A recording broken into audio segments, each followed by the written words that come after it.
Hey everyone, Andrew here from Go Green Compost, and today I am feeding my worms. Now, you might think that sounds a little strange if you're not used to the world of vermicompost, but what I'm talking about is got some red wiggler worms in here, and I am going to give them some food to turn into a fantastic compost material that you can apply directly to your garden, to your container plants, or if you want, you can turn it into compost tea. But today, really, I want to focus on what I am feeding my worms. So it is May here in Florida, and it is starting to warm up. We kind of got summer junior kicking in. It's not quite the raging inferno that we're going to get in June and July yet, but it is pretty warm. And that means that my worms are going to begin eating more. I do keep my worms outside. I keep them in an enclosure in a shed, but they're outdoors. And during the winter, when it's a little colder, I've noticed their metabolism slows way down. So I don't feed them nearly as much. And honestly, I've kind of been neglecting these little guys. I mean, they're okay, but they are definitely overdue for a feeding, especially with the warm weather that we've been having. So what I've got here is my kitchen compost bucket, and I'm going to show you some of the favorite foods of these little critters that I've come to learn over the years, the things they really seem to respond best to, and some of the things I typically will feed my worms. Now, for those of you who perhaps haven't begun vermicomposting yet, I do have a video that'll show you how to build one of these vermicomposters for almost nothing. Really all you need are a couple of 5-gallon buckets. You can see these are repurposed soy sauce buckets, so these were free. I got them from a local restaurant. Shout out to Wicked Bao. Excellent Asian street food if you're in the area. But you can make one of these very inexpensively. All you need is 2 buckets, a drill, and a lid to snap on top when you're done. But for those of you who already have a composter and you're wondering what to feed them, let's go over some of their favorite foods. So number one food, and this has to do with me as well as my worms, I guess, is banana peels. Because I eat a lot of bananas. I like bananas. They're delicious. They're inexpensive. I like to eat them before and after I exercise, things like that. They're really good. And the worms love them too. And the worms, luckily, they love the peel, the part I don't tend to eat.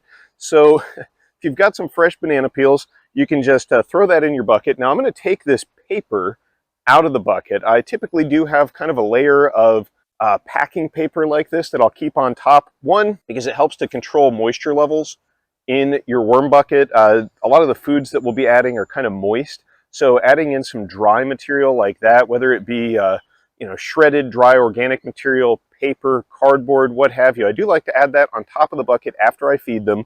But you can just throw these right in. And you don't have to be too shy about it, especially when it's warm out. The worms can process quite a few of these.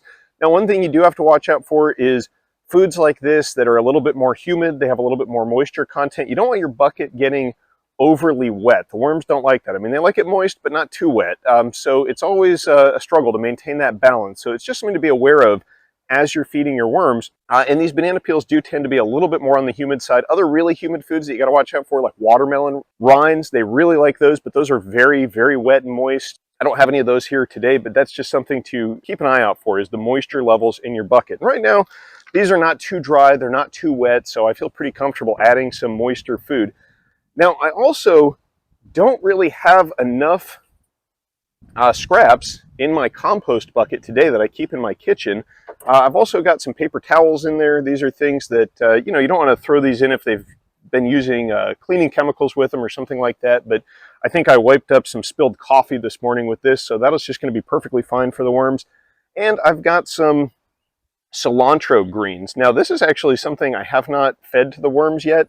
But we pulled some cilantro out of the garden for dinner last night, and these are the stems. I don't think the worms are going to be bothered by that too much. But, when you are introducing something you've never given to them before, you might want to take it a little bit easy. Don't overwhelm them with a huge quantity of some new food, because you never know exactly how they're going to react. Other things, by the way, to avoid, onions, things from the allium family, garlic. Worms are not a big fan of those. They seem to kind of irritate them a little bit. So avoid adding those to your bin. But because I don't have enough scraps in my compost bucket, what I've got here is actually a lovely assortment of sort of pre-composted stuff. This is just stuff that was sitting on top of my compost heap from a previous trip. We've got some slightly decayed banana peels here, an old avocado peel, a mango peel.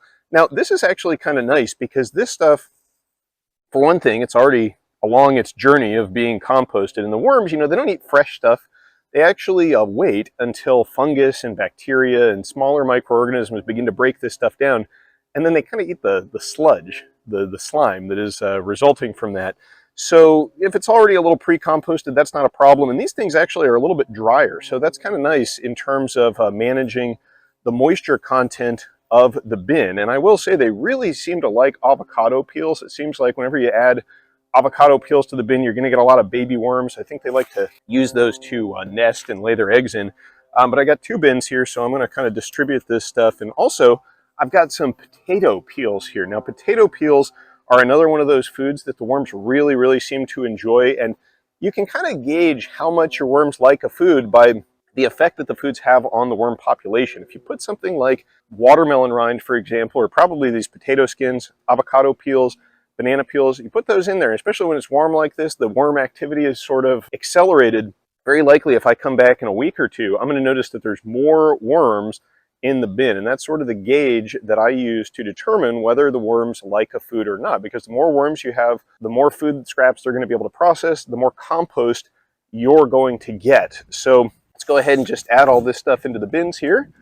And then I'm going to simply replace the paper that I had on top. I don't have any fresh bedding material, but I added quite a bit of it last time, so I think there's plenty of it here, and this stuff is still relatively dry. So that's it. Just some things that you might consider adding to your composting system, to your vermicomposter, to keep your worms nice and happy, and also to provide yourself with an abundance of compost for your garden. Now, but let me know what you think about these foods. Share your experiences with vermicompost in the comments down below. And thanks for watching. Happy composting.